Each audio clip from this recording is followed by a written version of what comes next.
首先第一个来，什么是水晶甲？什么叫做水晶甲？水晶甲跟光疗甲又有哪些区别？对吧？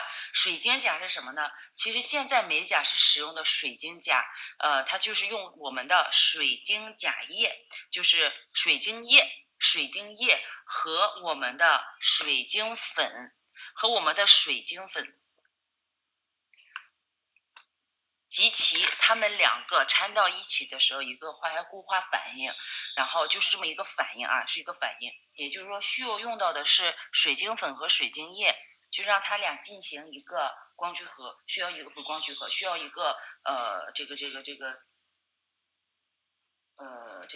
叫啥来着？一下子就想不起来了，就给它聚集成一个水晶甲脂球啊，这样去做。也就是说，我们是要通过这些产品去操作的，它不是说一个美甲一瓶胶一个这个光疗灯就做了，它这个属于速干风干类的，它跟胶是没有完全没有任何关系的，好吧？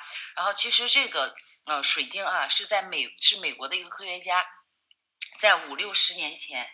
五六十年前，是五六十年前啊，五六十年前，根据牙科医生使用的一些新型的丙烯酸材质材料制作假牙的过程的时候，逐渐演变来的。所以说，最开始这个材料的发生就是在假牙上面，对假牙的制作其实已经时间比较久了，慢慢的才开始说，哎，到了80年代啊，到80年代开始。然后才开始有美甲师去把我们的水晶甲去结合运用，发展了起来，然后慢慢就有了我们如今的水晶甲，如今的水晶甲。也就是说，我们水晶的初步发现是通过在牙科里面，这个我待会儿还会再给大家去讲一下啊。然后到80年代的时候，慢慢就开始有了我们的水晶甲，但之前和现在的一些材料是有很大不同的，来，第二个，我们学习制作水晶甲的时候，需要用到哪些材料？工具材料我直接简写啊。其实这个这个我们的这个水晶甲，国内有做吗？有。但是很少了，因为它的气味确实太冲。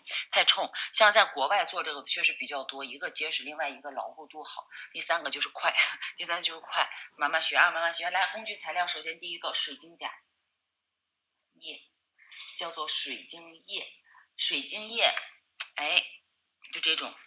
有大瓶的，有小瓶的，然后有这样的，有那样的，它是有挥发性的味道的啊，水晶液，还有我们的水晶粉呢，我这里准备了好多种，想的是让大家针对不同的这个粉观察一下它们里面有什么区别。看，我准备了好多的粉，这个叫做粉，这个就是水晶粉，你看是不是这三个看起来一样的？对吧？看起来好像一样，咱也不说别的，就拿这2个大罐的来说，这是想让学员在学习的时候使用的啊。看这2个，看起来是不是一模一样？但是在指甲上做出来，这个粉它是透明的，但这个粉呢，它是白色的，所以说啊，看起来好像一样的东西，实则出来的效果会有一点点不同，一个白一个粉，不是一个透明一个白色，一个透明一个白色，哎，这就叫做水晶粉，再加上我们的水晶笔，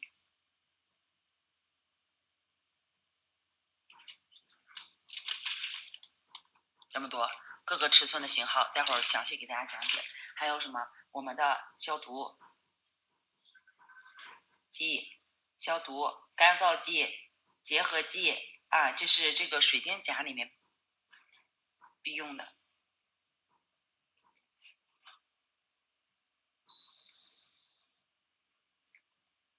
还有我们的纸托，就是咱做光疗延长用的那个纸托，卡的纸托，还有我们的塑形棒，哎呀，怎么还有塑形棒？这个必须得用塑形棒啊，还有我们的这个厨房用纸啊，这些吸水材质，厨房用纸，哎，这就是做水晶甲，就这些就够了。也就是说，基本上你有这么一大块，顾客来了，好，来请坐，坐在那儿，给他该贴甲片贴甲片，该那个啥那啥。然后甲片我们也可以准备一下啊，用的是浅贴甲片，好吧，不要用半贴，一定是浅贴。浅贴或者是指拖延长这2种去选择做水晶甲，就是我们后2节课要学习的啊。好，这是我们要用的工具材料。那我们逐一来分析。首先第一个水晶液。哪里看不明白或者啥，让你们随时问啊。可能因为大家不了解，或者也没做过这个，就是没有什么经验，不知道该问点啥，是不是？也不知道该问点啥。哎，水晶液，水晶液的主要成分是什么？按这儿来，水晶液主要成分，这个必须记住啊，必须要记住，水晶液的主要成分是叫做甲基丙酸酯单体，甲基丙烯酸酯，甲基丙烯酸酯。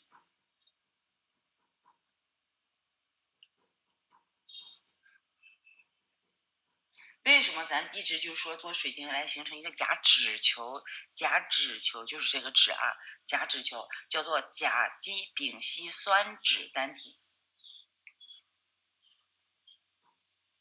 还有一些，比如说增加这个整个指甲强度的一些交接结合剂呀，还有我们的那个交接剂，还有我们的那个抑制剂啊，等等等等，反正各式各样的一些东西吧。我忘了什么具体那个名字，包括就是说抑制剂是干啥用的？它是为了就是不粘手，它怕那个东西太粘的东西。交接剂呢是增加强度用的，还有一些什么变黄的、抗变黄应该怎么写？抗变黄的一些就是抗紫外线的一些那个成分在里面，还有一些固化剂啊什么的，促干燥的固化剂。其实这个啊，为什么它味道大？其实不是说水晶粉和水晶液的那个，不是说做水晶粉就有味儿，你就趴上闻，你别吸到鼻子里面去，它是没有味道的。有味道的是啥？就是这个水晶液，就是这个水晶液。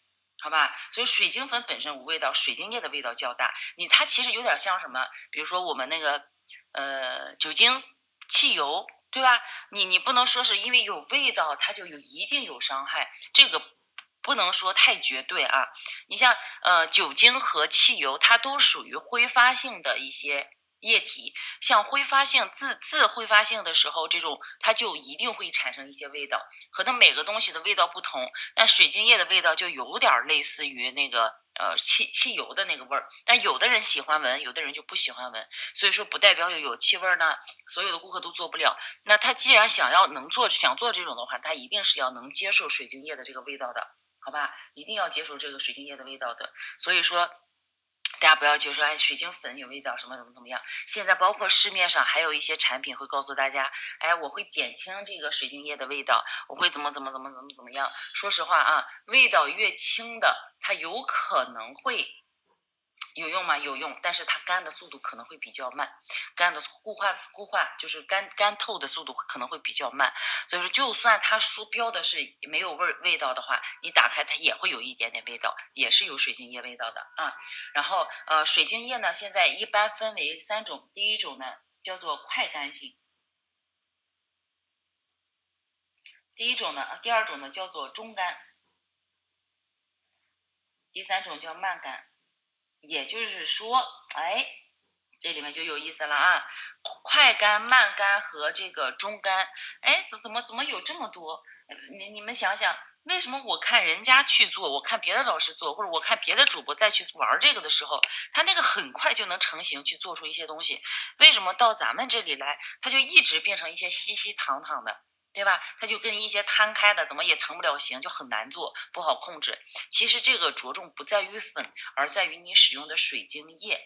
水晶液啊，就跟那个睫毛胶水一样，它有1秒速干、2秒速干、5秒速干，对吧？就干的速度快慢会有不同，但是它不会差的非常非常大，不会差的非常非常大。比如说，我想要快速干透的这种，适合做什么呢？做雕花，做甲面上雕花，还有什么？比如说粘钻，对吧？还有我们如果说最常用的，你刚开始买你拿不准的时候，就买中干型，这个是一个最常用的。比如我们做水晶延长的时候，都会多数用这种中干型的。然后快干适合什么呢？适合老手，它做的很快，刷刷刷，它一会儿就干了。但如果大家作为新手的话，也不用去选择慢干，就选择中干型就行。慢干适合干什么呢？适合新手去给纸托、水晶打底形状啊。打底型就是你们记得吗？做纸托延长是吧？第一层先去把指甲的长度做出来，然后还要去塑形状什么的，他就做这个纸托水晶的打底那第一层。慢干的。但如果说我刚开始慢慢想用的话，二选一的话，就选个中干型的，好吧？但是好多店家它只标注快干和慢干，可能没有中干，你去看看它的一个时间就好了，然后看看评价啊，这是我们这个水晶液还有一些比较关键性的问题点，我先把这个拿一下，我怎么感觉装不过来呢？哎呀，往这别拿了，就这吧。来。放一边，先放一边，调高一点。OK， 看最下方啊，来说什么呢？说咱们的这个水晶液如何购买。现在市面上的水晶液一共就2种，刚刚咱说了甲基丙烯酸酯，对吧？甲基丙烯酸酯，但是甲基丙烯酸酯它有两种。第一种好了啊，因为有很多在国外的同学，你们对这个要求会比较高，但是也有同学说做水晶伤害身体。我告诉你们什么叫伤害身体，什么情况下不伤害身体，好不好？来看啊，第一个水晶液一般2种，第一种是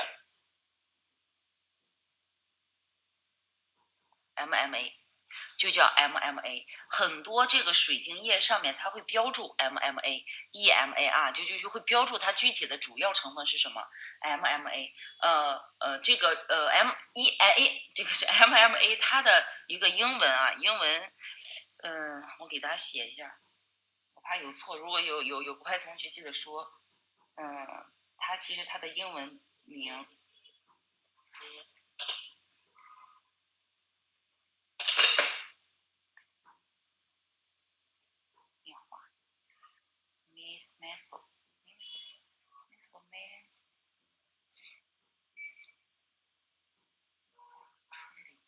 其实很小些我记得 Quilate，哎，这是它的这个全称。其实很多这个产品后面啊，如果正规产品它后面会有个标签或者上面会标注出来，哎，你的这个水晶液的主要成分有哪些？第一种 MMA 的就是 methacrylate 是吧 ？methacrylate，这是第一个啊。它叫做什么？它叫做甲基丙烯酸甲酯。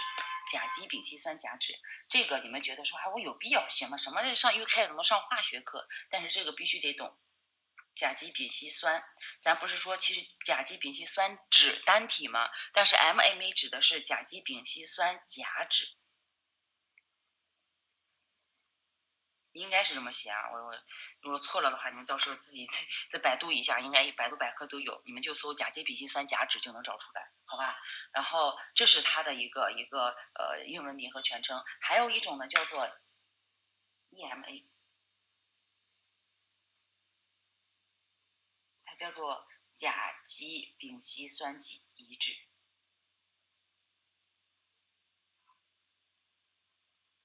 看差在哪里？一个甲，一个乙。其实化学里面还有一个东西叫甲基丙烯酸丁酯啊，它这个名字比较多，但是咱水晶液就这2种，没有别的啊。一种是甲酯，一种是乙酯，然后它的这一个啊，应该是 ASS，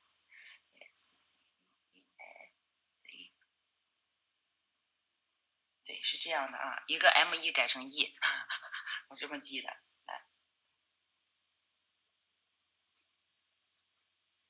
一个是 S-methacrylate， 一个是 methacrylate 啊，它是这2种。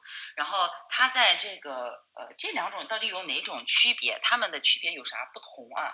来跟大家说一下，听好了，我就不写了啊。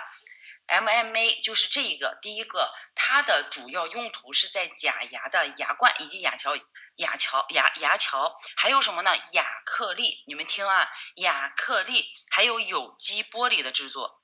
也就是说，它的主要成分在这里面，它的主要作用日常运用在有机玻璃、亚克力的制作，你们感受一下。对吧？所以它的一个特点是非常非常坚硬的。但是你想想，拿它特别坚硬的情况下，弄这个玻璃往指甲盖上去怼，它能不能好？对吧？你们想一下就好了，能不能好？所以说用它来做美甲的话，需要极其粗糙的表面，就需要我们大面积，而且得过度的去打磨我们的本甲，产生比较毛躁的一个甲面情况，才能去进行操作，它的抓力才会更强。所以说，用 MMA 去操作的话，对本甲第一个损伤比较大，而且 MMA 中它会有一些有害气体，就是这个里面会有一些有害气体。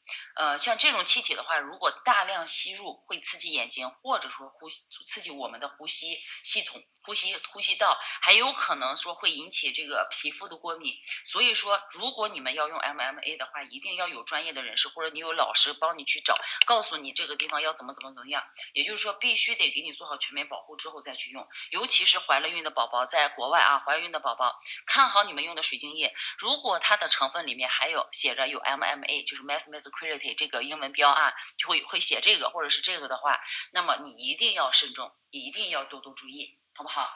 而为什么说现在市面上的水晶液真的就这两种 MMA 和 EMA， 但是 MMA 的存在还是比较多的，因为它的这个成本是 EMA 价格的1/3还不到，就你们就理解为它的价格是它的1/3，也就是说在市面上为什么有的水晶液、水晶粉那么便宜，水晶液好便宜，一桶可能几块钱，对吧？有的产品它就算价格贵，但是它的上面没有明确标注它是 EMA 或者 MMA 的情况下，它一定是 MMA 的，基本上都是 MMA。所以说，不管你要去购买的时候，一定找客服问问好啊，去找客服问问好是 EMA 还是MMA，咱哪怕多花点毛，选择稍微健康一点的也会比较好。好不好？所以说，其实就这个 MMA 在国外啊，在国外大概在我想多少？70年代末的时候，美国的一个食药监就 FDA 嘛，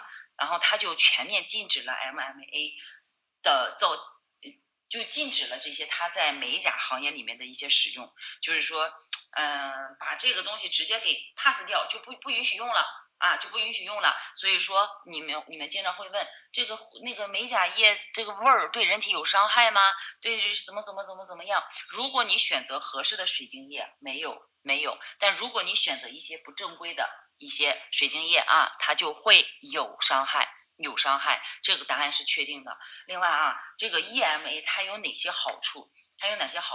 其实它虽然说价格是它的3倍左右，但是它现在已经完全可以替代 MMA，就是我们现在已经研究出它可以完全替代 MMA 的材料去制作水晶甲。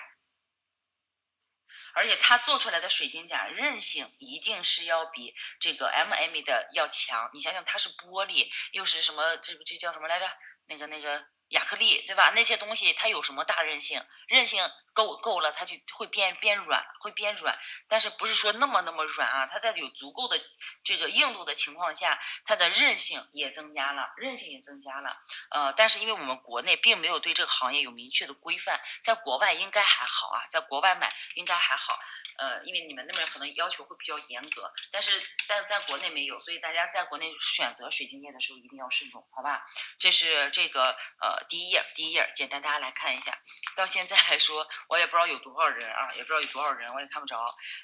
不管多少人吧，那个其实这个目前呢就跟在上化学课一样，有不懂的再问，好不好？哎，刚刚说的是这个水晶液，然后再来说水晶粉，你们可能觉得说，哎，用学这么多，我知道它怎么做就行，不行。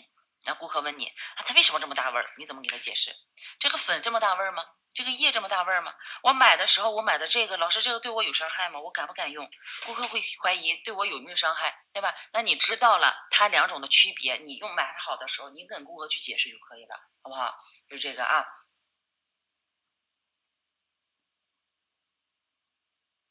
好，来水晶粉的主要成分，水晶粉的主要成分和作用，其实它这个看好了，它叫做聚。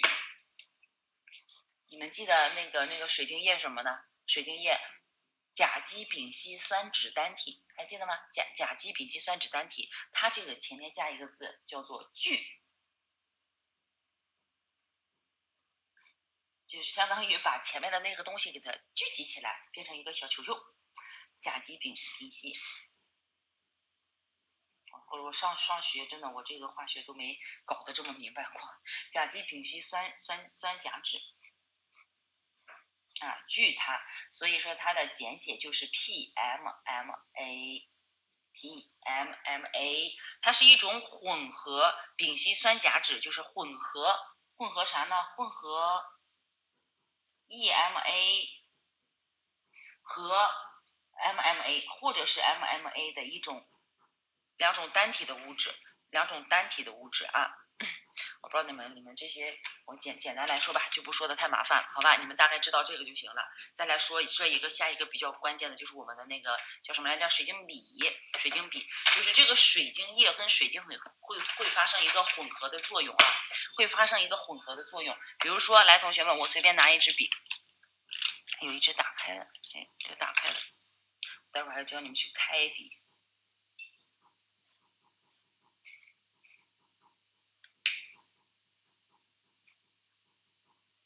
味儿就来了。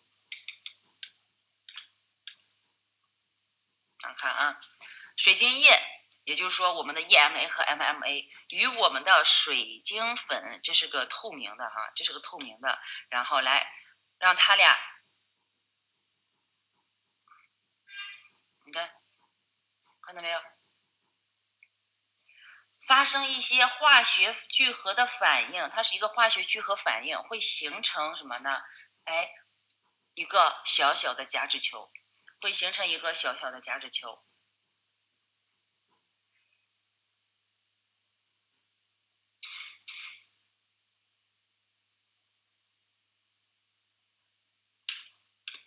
能看见吗？是不是？你看，就在这儿，把它变成一个 J，然后对这个东西我们可以进行拍打和变形，给它进行一些操作，就这个东西怎么像泥一捏？对，是有点像泥。但如果说你看这个笔比较小啊，笔小的时候取的粉可能不会特别的大。然后你像如果说我去用多点的液，你看都弄不起来，多点的液和这个少一点的粉，你看它就会变摊成摊的。你们在呀，突然有人说好，我好开心，都这么安静，然后，但如果说我液少一点，粉稍微多一点的话，看看啊，稍微给它晾干一下，你再放到这上面，它就会形成一个什么？你看，它就不流动。两种区别是需要我们自己去控制的啊。这是这个，先简单给大家看一眼，哎，接着往下过。我先关一下这味儿，有的时候挺爱闻，我比较爱闻那个消毒液的味道，不是爱那种闻，因为我觉得那种味道一闻我就感觉特别干净，就感觉特别干净。来啊，下一个，水晶粉，水晶粉可以和水晶液发生一个化学的聚合反应，形成一些小的夹脂球，形成一个小小夹脂球。比如说，我们要根据比例不同去调节。如果说这个那个液多的时候，水晶液多的时候，粉少，那么它就会变稀啊。否则反之就是水晶液少的时候，粉多的时候，那么它就会变成一个球啊，就会变稠一点，就可以去塑形状啊，就是可以塑形状。好啦，这是这个，就是这个。但是这个水晶粉，来，同学们看啊，这个刚刚给大家看了白色的，这个给大家看了透明的。再来看，那市面上为什么还有各种各样的颜色，对吧？你比如说就这个，这是些啥？这也是粉。这也是粉，但是这着重是做水晶雕花用的，做水晶雕花用的，它是有颜色的。还有一些是什么呢？它是这种，我打开啊，来看看，看到没？这也是水晶粉，但这个在用的时候，我们使用前需要先给它搅拌一下。到现在开始，慢慢这个课就变得有意思了。理论课谁都不爱听，搅拌一下，它有粉，里面又有亮片儿。它这个着重做水晶的一些晕染呀，或者做款式叠加去用。它一般不那个做延长的话，不能用它啊。做延长不可以单独用它。这是在这个延长之后去操作的，延长之后操作的。也就是说，我们现在市面上的有雕花粉和水晶粉。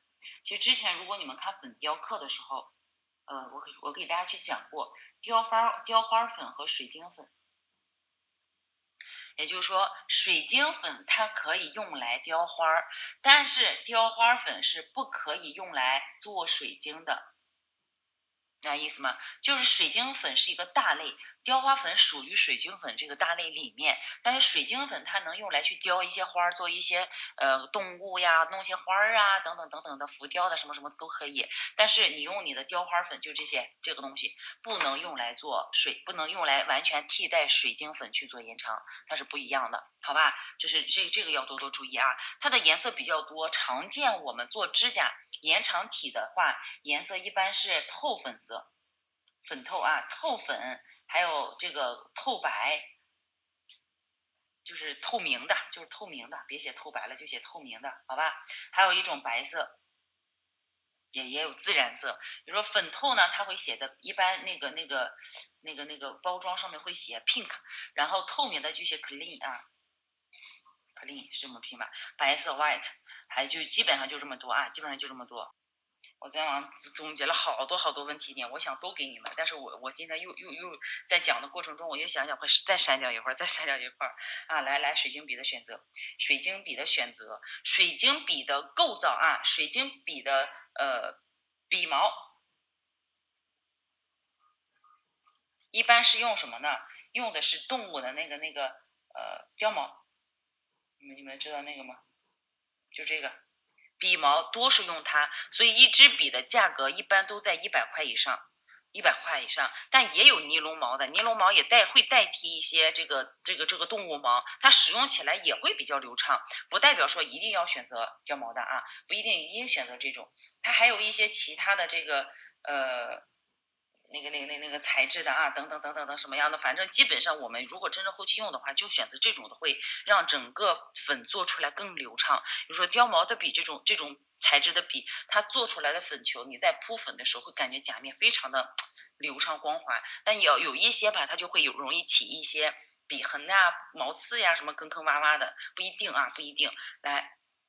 这是价格，人民币啊，不是美元，美元100多有点太贵了。它的笔身呢分为几种，分为几个。它的整支笔来有笔尖，就跟毛笔似的啊，笔尖、笔身，还有笔根，笔身和笔根，还有笔箍。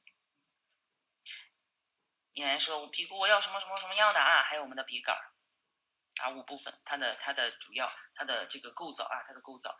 然后一般现在有两种笔，第一种叫做雕花笔，用红色写，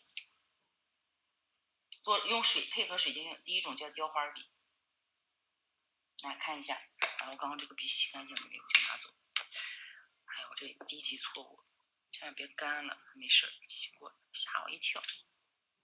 来啊，第一种是雕花笔，比如说像这个。能看见吗？小小的，也还有比这个更小的，这么一点点。它是需要有足够的尖尖去支撑。做什么呢？比如说你们如果做过那个雕花胶用的话，会知道用笔去压出一些形状，用它去做出花瓣的外轮廓形状。你们可以去看一下之前那个雕花课啊，做粉雕的课。然后这是雕花笔，雕花笔呢，一般笔尖会特别的尖。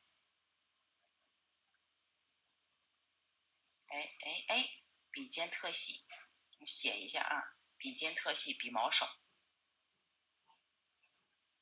笔毛少，用于做水晶假雕花。水晶假雕花。第二种呢，叫做普通的，就是这种水晶笔了，就是比较大众化的水晶笔。水晶笔呢，它就是相对于来说，它的笔在没有使用之前，你看，打不开了那个，来看，在是没有开笔之前，整个它是这么一簇，然后呈尖尖的状态。看出来吧，在没使用的时候，它是一簇呈尖尖的状态，也就是说笔尖相对呈尖性，相对要尖，笔毛多。要根据你做的这个款式需要，比如说有的美甲师他习惯用大笔，有的美甲师呢他就喜欢用小笔，但一般做延长我们会用大号一点点的笔，多用于做单色呀、做法式呀等等，你可以选择不同的这个笔号的啊，它的那个毛的材质，咱不是刚刚说过了，在这里我就不说这俩字了啊，总觉得不大好。来，用它来做延长，用的延长呀、法式呀都可以。那你如果你老美甲师习惯了用它做雕花也都没问题啊，也都没问题。好了，来大家如果有新买笔的同学，我看之前有同学问过啊，我要买这个怎么买？这个呢就不属于那种价格特别高的，这是我线下学员练习的时候给弄的一些笔，也是从某个宝上去买的。然后你们可以试试啊，它还可以，这个还可以，但是我就不给大家看了。你们如果需要的话，自己去找机会去看的这个，因为课程不做产品推荐啊。来看如何去开一支新的笔，新的笔打开之后来看啊，这个要开始比较关键性的东西，要实操上手弄了。来看看这个一支新的笔没有用。我们不能直接就这么去蘸水晶液或者怎么样，咱美甲笔还得开笔呢。这个怎么去开笔？来，先去把这个毛咱给它压散，它这上面真的就跟那个有一层浆糊类的东西把它的笔毛给固定住的，是固定住的。现在大家看它好像成尖的，但是我们一会儿用的时候它就可能没这么尖了。先把这个笔毛前的都给它散开，散开。慢慢的，不要太使劲啊，使劲会把毛这个刮成那种卷起来的。你们刮过头发吗？就是刮一根头发用指甲盖，就那种。哎，刮到一定程度，哎呀，先把它散开，散完刮掉一定程度之后，它还是有一点硬，甚至你们看看里面它可能有一些小小的小颗粒，小颗粒，那怎么办？这个时候去取一杯干净的这个水晶液。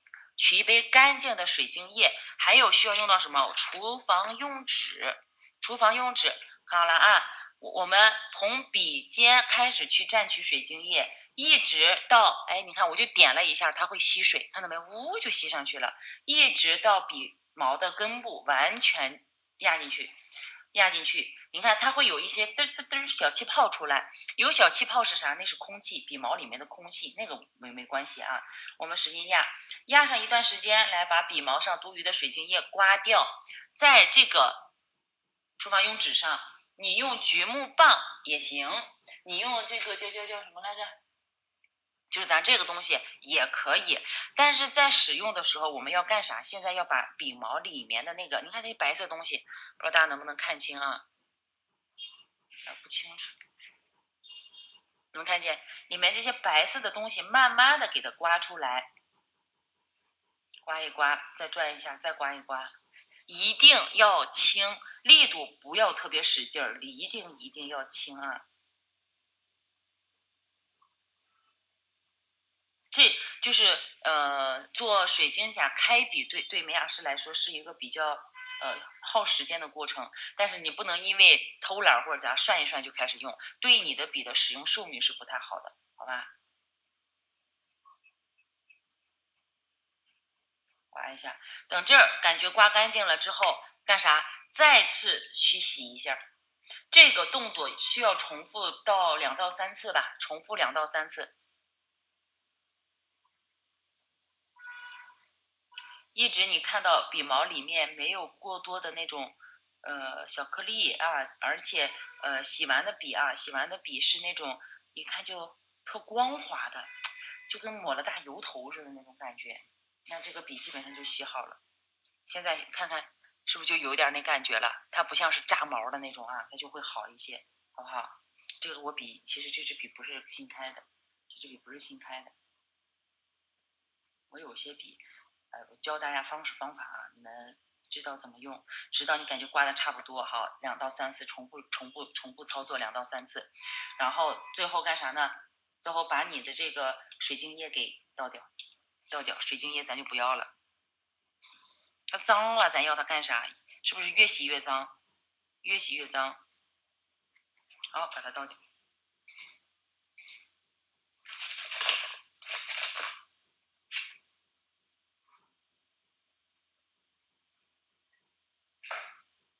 再来点新的。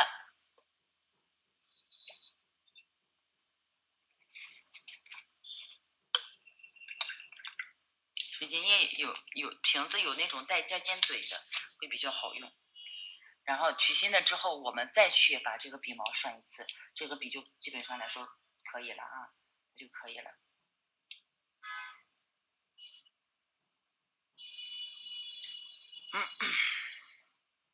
然后就好了。我这个笔时间比较久了，来两杯，这水晶液准备2杯，一杯用来清洁大量的这个粉，第二个呢用来再次把笔清洁干净，相当于涮2次，来，我这个放到一边。这个笔我们就开好了，这是开笔的方式，不要忘掉它啊！不要忘掉它。美甲粉怎么去用呢？就是我们这个笔怎么去用？来，大家拿一个，就是我们刚刚的这个东西，能看见吧？就是它。你看这个水晶液实际上会影响啊，有的水晶液会发黄，有的不会。我这个可能时间比较长了，我倒掉吧，重新再换点，这个是新的。然后大家有的话倒好，然后我教大家去怎么玩，怎么用，怎么去练控笔啊，怎么控我们的笔。用同一款的。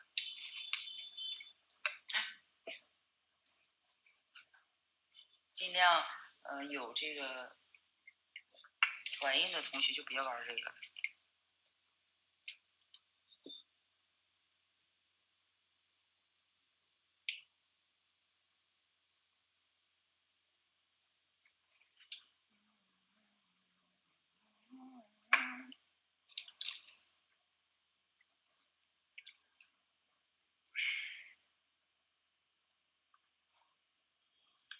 用大号的，这些笔我都开过了，打不开怎么？我习惯用大1号的笔啊，就这个吧，不麻烦。来，同学们，怎么去用啊？我们2杯这个放到这里，大家来看，一杯呢用来初步涮笔，另外一杯呢用来就是2次清洁。把我们的这个厨房用纸放到这儿，干干净净的，用它来吸水，吸这个液和洗笔用的，不是涮那个擦笔用的啊，我们要将我们的这个水晶笔整个笔身。蘸取水晶甲液，全部进去，不是说只是笔尖蘸就行了，要全部毛全部放进去，把笔放入水晶液，直至甲根，然后再这我们的叫做甲液杯啊，水晶甲液杯、水晶杯，在它的边缘的地方去进行这种点压。你看啊，在点压的过程中，如果笔那个里面有液的话，来给大家看看。它本来现在稀薄的，对吧？我觉得这个液多了怎么办？不是甩或者怎么样就行了，也不是这么去刮，刮一下行吗？也行。但是比较好用的话是这样，你们就压着这个边边，就在这压一下。在压的过程中，它就会有可能会滴进去，有可能会顺着这个杯壁啊流到里面去。你也可以这样在旁边刮一下，但是这个笔记住不能转，也就是说我们再去这个挤的时候我需要量少的时候，我多刮点我多挤一点看到没有？我多挤一点但如果说我需要量多的时候，我可能就点一下就开始用了，所以说需用我们的这个边缘去控制我们甲液的量的。你们有没有看见一滴滴进去了？啊，就这样去操作。但是记住，只能填笔的一边，填笔啊，就是我们给它这种啊，这个动作叫填笔，只能填一边儿，你不能说这边填完转过来再弄这边，再弄，它就弄不上粉了，就不行了，液就不够了，需要让我们的笔毛里面充分的吸饱水晶液，才能去聚合形成甲脂球，好不好？来，刮一下啊，比如说我就刮一边。来去取我们的粉，其实这个水晶粉，我想给你们那会儿看来着，来看啊，它不同的粉有些便宜的和好的，就是看不太出来，它的颗粒粗细是不一样的，有的是绵柔柔的，有的是那种大颗粒的，就跟有点类似于细一点的砂糖似的，就是我们两种都可以，但是水晶粉的颗粒不可能大小非常统一，不可能很统一，它本身就是通过一些这种水晶什么那种矿物材料啊给它磨出来的，好吧？来，看怎么去做这个粉球啊？怎么做粉球？填笔，怎么去取液？怎么去控制这个液的量？需要大家反复去尝试，反复练习啊，反复练习。来，我们因为咱们每个人的笔大小不一样，先去蘸完之后，来在边边的地方大家刮一下。好，现在干啥呢？用这边刮了，这边没有刮，用没有刮的这一面反过来。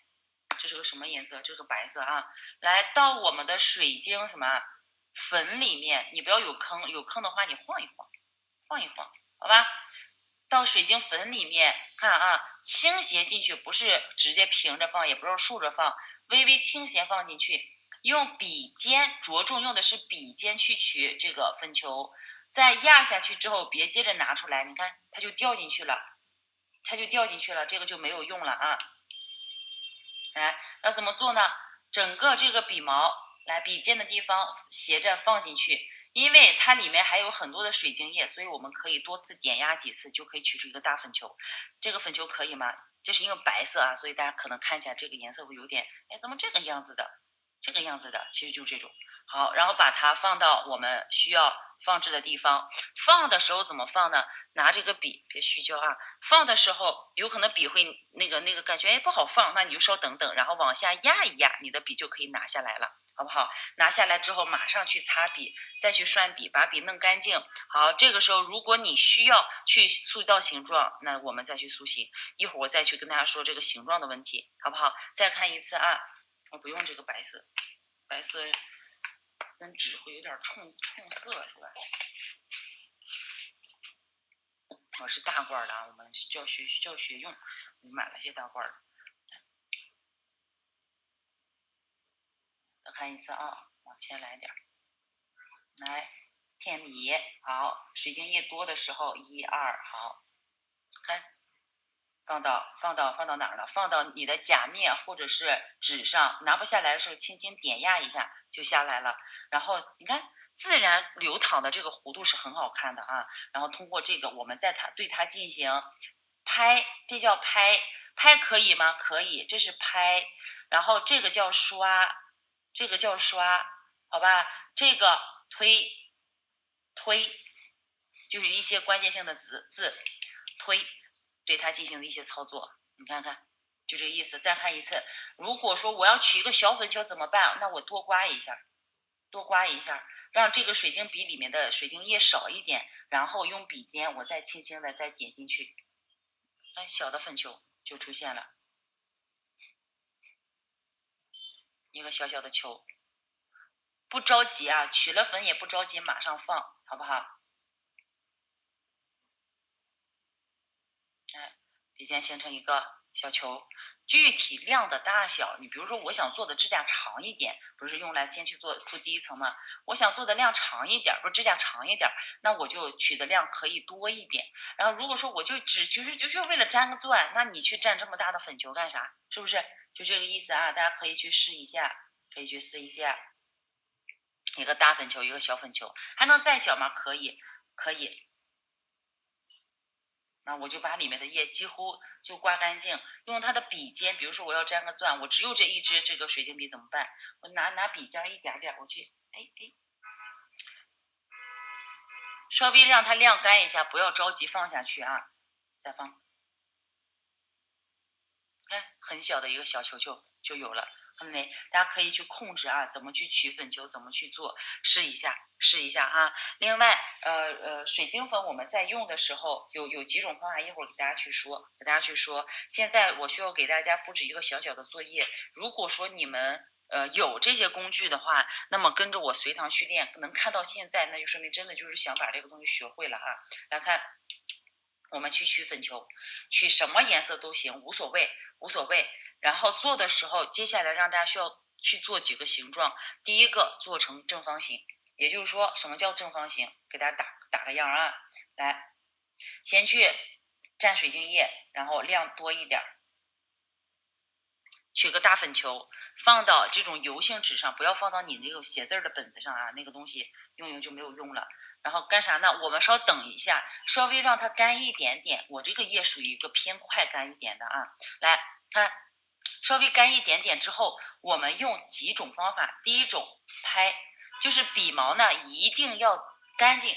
也就是说，我需要，比如我把这个粉球放下去了，大家有没有发现我没事我就擦，然后再去沾水晶液，再刮掉，再回来去操作，对吧？是为了保证，因为这个水晶粉如果在笔上待着，过上2分钟之后，它一旦固化了，这支笔就废掉了。所以我们日常的动作就是要不停的擦笔、涮笔。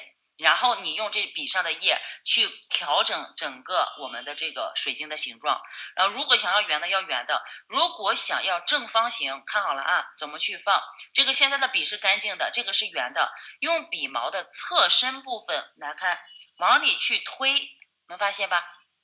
你这么一推，直接出来就是一个直线，这边去推，给它推成一条直线。不是说拿着笔毛去戳啊，是整个笔毛的侧面，用侧面整个方倒趴进去。好，下面往上去走，你看这是不是我们甲型里面的方形甲？怎么拍出来的？怎么做出来的？不就这么做出来的？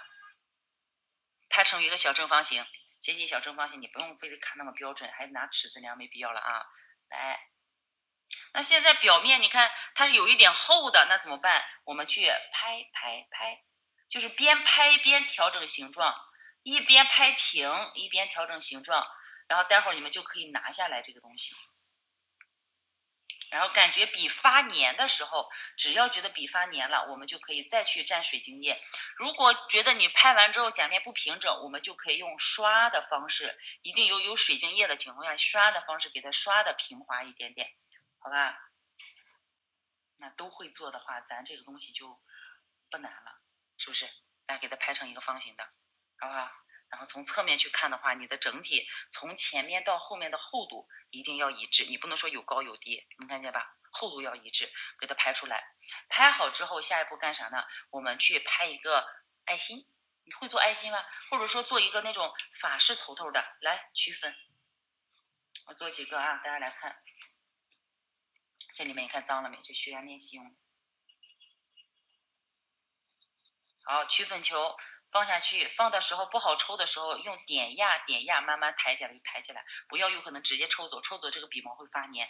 然后擦笔，再去涮笔，把笔弄干净一点，液不需要太多。如果在这个情况下水晶液过多的话，它又会变稀，好吧？来想想爱心什么形状？拍是什么意思？拍。推是什么意思？去推形状。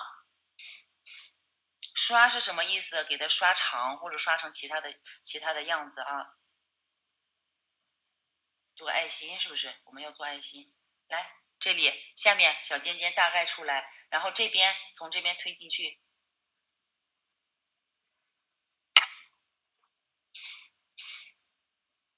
水晶液多了，你看整体就摊的大。然后我再把这个稍微吹一吹，晾干一下，然后把笔上多余的水晶液给弄掉。其实水晶难吗？也不难，但只要你们学会了我刚刚说的这3种方式方法，就通过去做这些小图形啊，练习大家的这个什么什么拍呀、推呀这种感觉。哦，原来是这样，老看人家推来推去，我也不知道是什么意思，是不是？看你们对爱心的理解是胖一点、长一点还是什么样的？好吧，来再来，然后最后把甲面涮一下笔啊，涮一下笔，刷平整。水晶液多的时候就擦，笔上脏的时候也擦，就不停的擦笔涮笔，好不好？来，还有我们的那个法式，对吧？然后我们就是做延长要练习的是这个。来，同学们，曲粉球啊，曲粉球，就有点小，先放这儿吧。你看，看到没有？它有点黏，黏的时候干啥？赶紧擦掉，咱不要了，赶紧擦。擦完之后记得去涮笔，涮干净。如果这里面很脏的话，有可能我们要到这边再去涮一次笔，2次去涮笔啊。涮完之后，我再稍微再取一点点。好，那混到一块儿，开始去进行形状的这个操作，做成那种小法式形状。也就是说，来，我先把面上给它稍微拍一拍，然后两边开始边拍边推，看到没？可以往上去推着走，但是不是说这样去戳着走，一戳就有动了啊。我们是用推的方式，看，慢慢的我推上去，这个尖尖是不是就走了？然后再去拍一拍，把它拍平。这边也是给它推上去，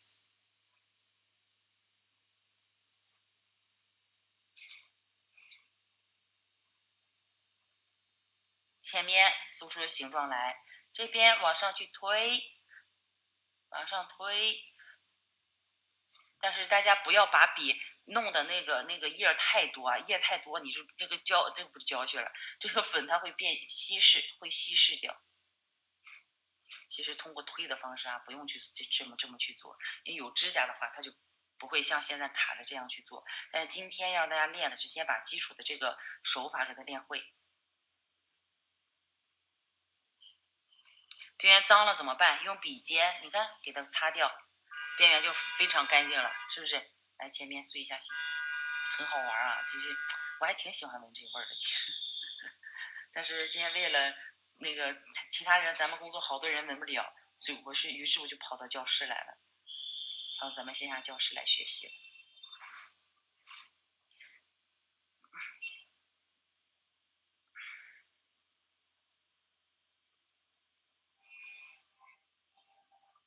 你们可以发挥想象，去做出各种各样的小形状来，好不好？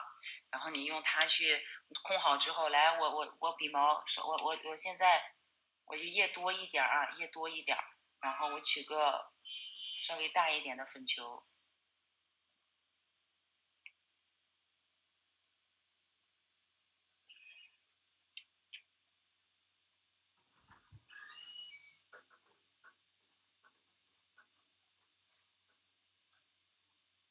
然后给它弄成一个圆的，就跟捏橡皮泥一样。刚刚有同学说了，这不橡皮泥像泥一样，是不是？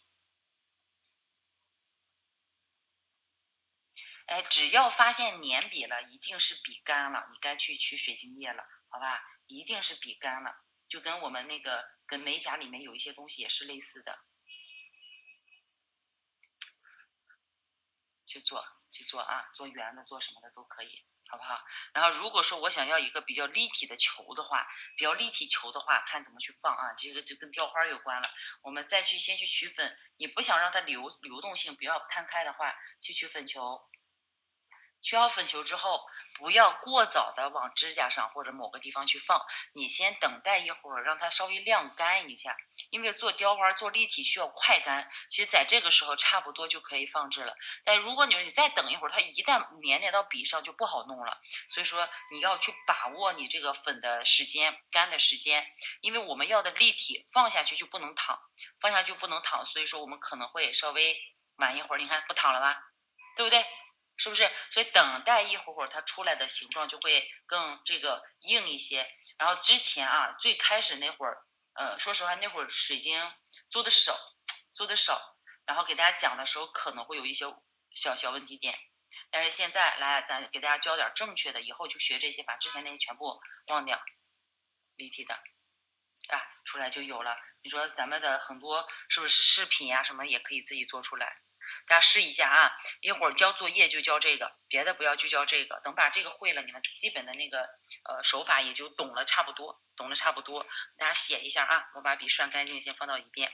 当你们这个笔不用的时候，一定用干净的这个水晶液给它完全洗干净。洗干净之后，它的这个笔毛它是聚拢起来的。我这个笔毛有点之前坏掉了，这是学员不知道谁用的一支笔来着，坏掉了。看这种给它收起来，然后我先放到旁边。我刚要给你们写点字儿啊，写点小理论笔记。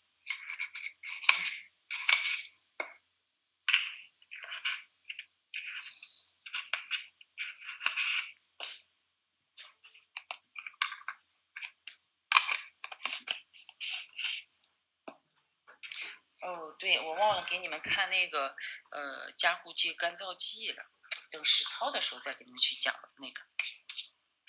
下一页先。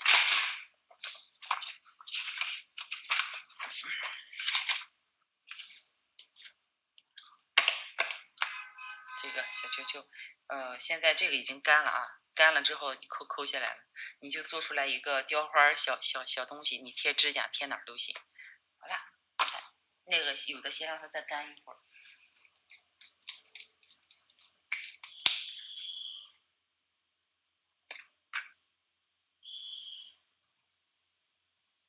你们都还在吗？谁还在？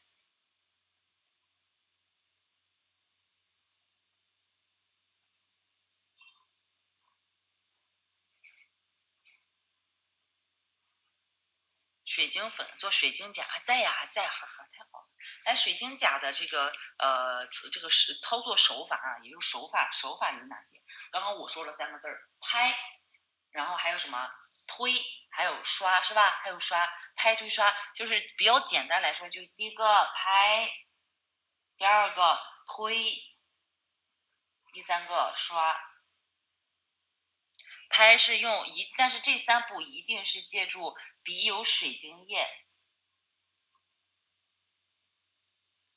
不能干的情况下去做，一旦干了就会这个沾东西或者笔毛就会散开，就没有那么光滑，好吧？这个，然后在我们如果说标准学习来说的话，有接下来这3种拍，我们就叫什么拍推法啊，拍粉法啊，拍粉法，把这个划掉，拍粉。拍是指的是拍粉法，就是在这个水晶粉不稀不干的情况下，太稀了你拍不了，你一拍它就摊开了，对不对？就跟水一样，你去拍水的有什么用？是不是它只会往外喷溅？不稀不干，就是正常的，正处于一个在半干状态下的时候，我们去进行。铺到甲面上，也就是说，取完粉球不要着急往指甲上去放，先稍微等待一会儿再去放置啊。这是这个拍粉法，刚刚也给大家去做过了，对吧？但是像这个呢，我们是先刷后拍，也就是说需要步骤来先刷，然后再拍。你不能放下球就直接拍，直接摊开行吗？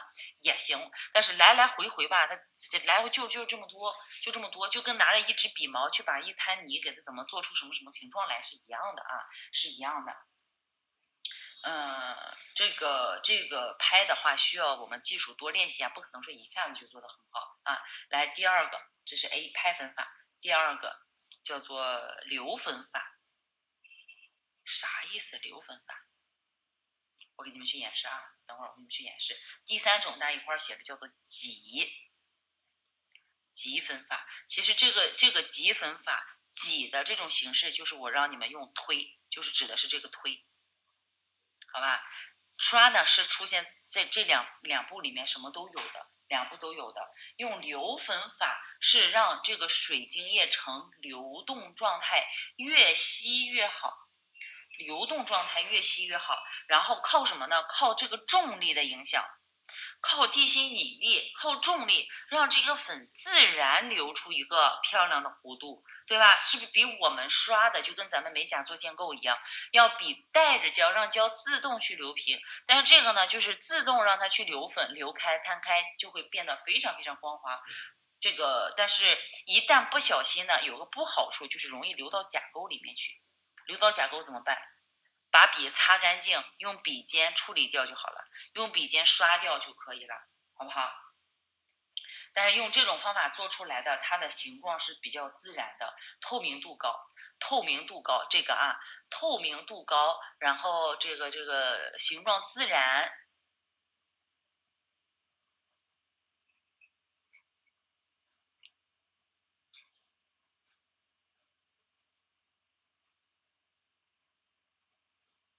也比较牢固。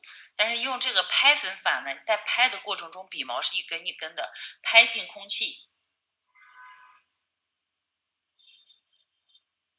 如果说等它干了之后，那么这个甲面就会不平整，有一些小小的气泡泡嘛，有些小气泡泡嘛，对吧？就会不平整，就会不平整。所以这是这两个区别。最后一种挤粉法，就是为了让这个我们的这个甲面美甲看起来形状更自然，表面光滑一些。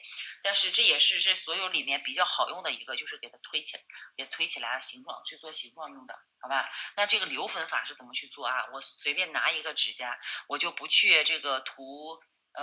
叫什么来着？我就不做那个纸托啥的啊，我就假如说在这上面去做的话，给大家感受一下。你们先试试，今天先去走走理论，感觉一下。等到我们再学延长的时候再去说。但如果说你是新手小白，我延长都不会做，那看啥就不用看了，你就得先去翻看之前的课程，因为你说理论点就是延长的理论点都搞不明白，上来学这个有点难度，好吧，有点难度。臭味攻击，来贴上去，看看啊，现在粉在这儿，液在这儿，栓笔，先把笔完全浸湿，浸湿之后好刮胶，不是刮胶，刮液啊，刮液量看多少，因为我们要的是这个液比较稀的状态，所以说我会少刮一点，不要刮多了，然后去取粉，保证接下来的这个粉球是一个流动的状态，但是你不能让它太稀啊，太稀就有点你刮不住了。来放到甲面上，甲面一定是在打磨之后再进行操作的。好，接下来擦一下笔，再去蘸水晶液，往上去点上去。然后这个粉啊，如果我们的手指平着，它就会往两边淌；如果是往下勾，来看一下啊，我如果是这个样子的话，它就会慢慢的往下面去淌。所以你们会再去看到有人做水晶直播啥，你们就会观察，他如果再去做的时候，他会把粉球放上去，然后把顾客的手指往下勾，让它自然的往下流。流完一定比你这种拖出来的，你看一拖一个坑，能看出来吧？但是它自然流下来的就是一个很光滑的一个面儿，就会更漂亮啊！就这个意思，好不好？就这个意思。来，我把它擦掉，看看还能不能擦掉，应该是不好擦的。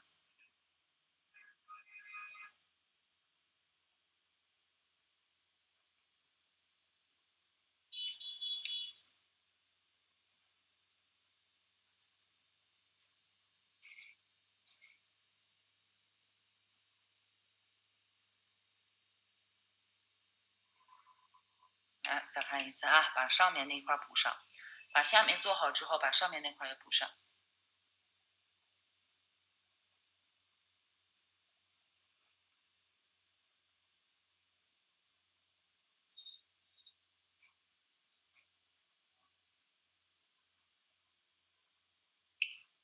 这个当你们今天玩着玩着会发现，哦，也就那么简单，也挺简单。但是对于粉和液的把控还是比较难的啊。然后现在液多一点，粉少一点。在哪边刮的呢？好，来看啊，有多流淌，放上去，放上去之后拿一下，看看它自己连接到一起了，看到没？你再去通过我们拍、刷、拍的方式，看就衔接起来了。后面我是不是做出了一个甲面的弧度？这是两步啊，你们也可以两步，也可以三步，看你们自己的需要。看是不是这个地方弧度有了？但后面这里凸起怎么办？来把笔涮一下，然后用笔毛的前端斜面直接斜向的往后走一走嘛，往后走一走，然后把高点的地方给它刷下去。这不就下去了？是不是？这时候就下去了。这还是那个，刚开始会蒙里稀里糊涂的，但时间长了会觉得还是挺简单的啊，自然糊涂就出来了。等以后这些问题甲，啃咬甲呀，有什么甲就用这种做，这种比其他方式做的真的快多了，做延长快多了。你们如果说想上手的话，等到下节课咱们上手去做一下。下节课需要让大家准备一下我们的这个浅铁甲片，还有我们的水晶粉、水晶液、水晶笔，好不好？水晶粉、水晶液、水晶笔，还有我们的厨房用纸，一张纸把它剪开，分成2块、3块去用都可以的。好了，来。我看看还有什么哪些没给大家讲到的，就是之前有一位同学叫蓝海还是叫啥，他就会经常问，是他来吧？我别记错了哈。像卖海鲜，就问那这个美甲这些东西会不会致癌，对吧？对顾客不负责任，对吧？对人家身体不好，怎么办？那水晶甲会不会致癌或者怎么样？其实这些东西啊，主要的致癌物，美甲里面主要的致癌物是2种，第一种呢。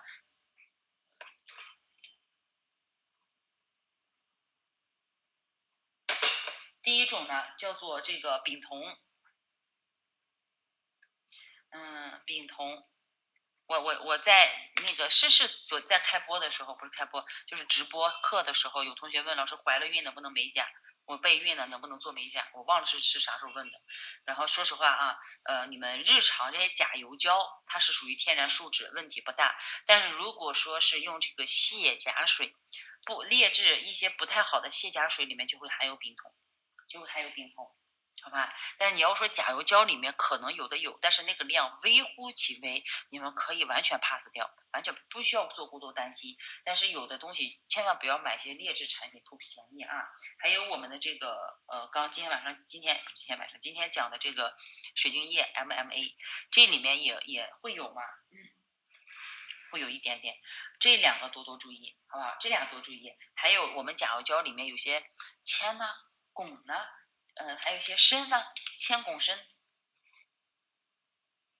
其实化妆品也有呀，为什么还用化妆品？是不是？所以在用的时候，人家一定会把控量，那就没关系，你就放心大胆用。他都不怕，那叫赔大了，人家都不怕，咱们怕啥？是不是？所以说你自己的话，卸甲水啊这些东西你多注意。日常甲油胶用的话，说实话问题不大啊，问题不大，好不好？你们想想还有什么问题没有给大家讲到？开笔的方式，我给大家写出来吧。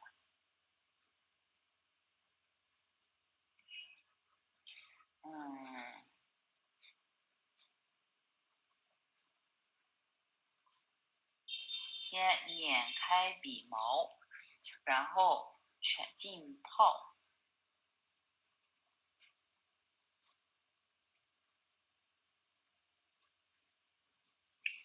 全部浸泡笔毛，也就是说全部给它浸泡到那个水晶液里面，拿出来之后用橘木棒或者说是用那个钢推，轻轻的，一定是轻轻刮掉白色的污渍啊，一些小颗粒呀、什么那些胶嘛，那脏东西嘛。如果刮不掉怎么办？重复操作，再去涮一下笔，然后再去刮，重复操作几次，一般3次左右就够了啊，3次左右就够了。重复操作3次，最后把笔毛收拢，笔尖收拢。一定收笔的时候收起来，我不用了，那你也得把笔毛给收拢起来，好吧？这是开笔的一个小方式啊，开笔的小方式。还写啥？好嘞，同学们，回去记得把这个东西做一下，做出你们的那些小正方形，做出你们的小爱心。你看，它这个就是透明的啊，做在指甲上就透明的，就这种。现在看起来是雾面的，水晶粉的通透度、亮度是达不到这种咱们胶的那种感觉的，是绝对不可能达到那种感觉的啊。所以说，想要通透感的，一定是光疗，做光疗延长。但想要这种快速延长或者怎么样的，水晶粉也可以，日常的话都是可以的，好吧？你们要的球球，要的什么，这些都可以。掉了，掉。大球、小球，和开笔一样吗？和开笔什么意思？我刚刚写的就是开笔，但是跟美甲开笔不一样，跟美甲开笔是不一样的啊。美甲开笔你涮一涮就能用，但是这个呢，需要你去一定得刮，开笔一定要上点漆，把笔开好了之后，你后面就很轻松。但是一次开不好笔就完了。还有同学们，这个笔一定记住，用完了你别就扔那儿，你把这个笔毛收拢起来之后啊，这样去放置。然后不要说上面有粉啊，你扔完走了。那么如果有水晶粉的话，在5分钟之后，你这支笔就废掉了。也有可能说在2分钟之后就废掉了。所以这个笔毛一定要完全清理之后，再去把它放到旁边收起来，好吧？你们回去做做这个试试，好不好？你们做一点你们喜欢的形状，啥形状都行。拍的越多，你的上手感觉会越好。